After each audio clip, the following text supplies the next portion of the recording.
No one can ignore a gathering force that is reshaping the future of every member of this assembly. There has been nothing like it in history. You may keep your secrets from your friends, from your parents, your children, your doctor, even your personal trainer. But it takes real effort to conceal your thoughts from Google.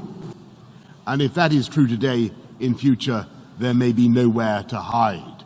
Smart cities will pullulate with sensors, all joined together by the Internet of Things. Bollards communing invisibly with lampposts.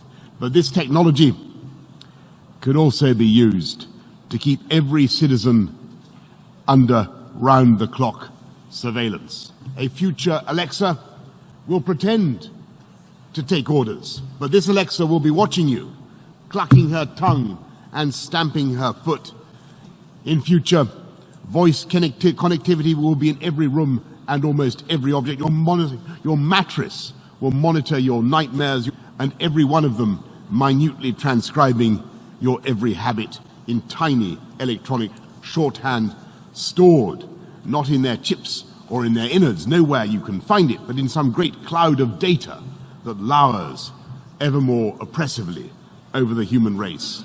A giant dark thundercloud waiting to burst, and we have no control over how or when the precipitation will take place. And every day that we tap on our phones or work on our iPads, as I see some of you are doing now, we not only leave our indelible spoor in the ether, but we are ourselves becoming a resource, click by click, tap by tap. Data is the crude oil of the modern economy, and we're now using all kinds of messaging services that offer instant communication at minimal cost. And these same programs, platforms, could also be designed for real-time censorship of every conversation. Digital authoritarianism is not, alas, the stuff of dystopian fantasy, but of an emerging reality. As new technologies seem to race towards us from the far horizon, we strain our eyes as they come to make out whether they are for good or bad, friends or foes. What will synthetic biology stand for? Restoring our livers and our eyes with miracle regeneration of the tissues like some fantastic hangover cure? Or will it bring terrifying limbless chickens to our tables? Will nanotechnology help us to beat disease, or will it leave tiny robots to replicate in the crevices of our souls? It is a trope as old as literature that any scientific advance is punished by the gods. Today, people who are still actually anti-science, a whole movement called the anti-vaxxers, who refuse to acknowledge the evidence that vaccinations have eradicated smallpox, and who, by their prejudices, are actually endangering the very children they want to protect.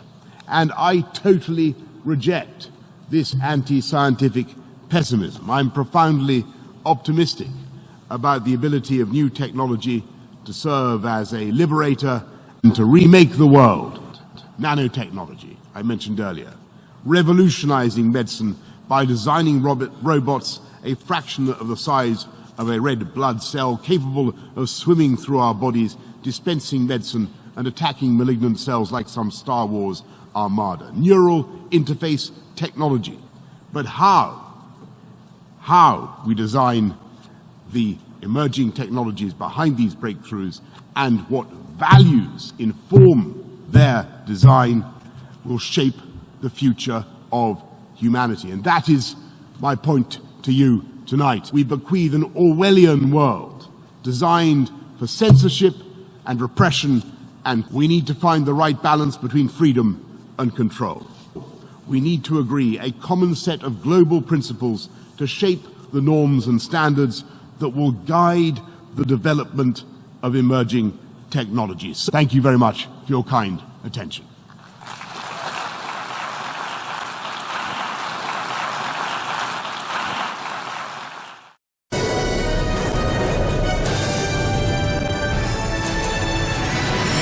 This is Capital TV. Never have we been more unified. Now more than ever, Pan Am is speaking with one voice.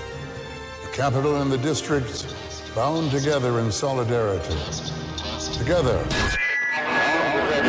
This is Rebel Underground. We have audio, no video. We're forging a stronger future. This is a pirate transmission from District. Stand by for signal. Repeat. This is a pirate transmission from District 13 with a message. The Mockingjay lives.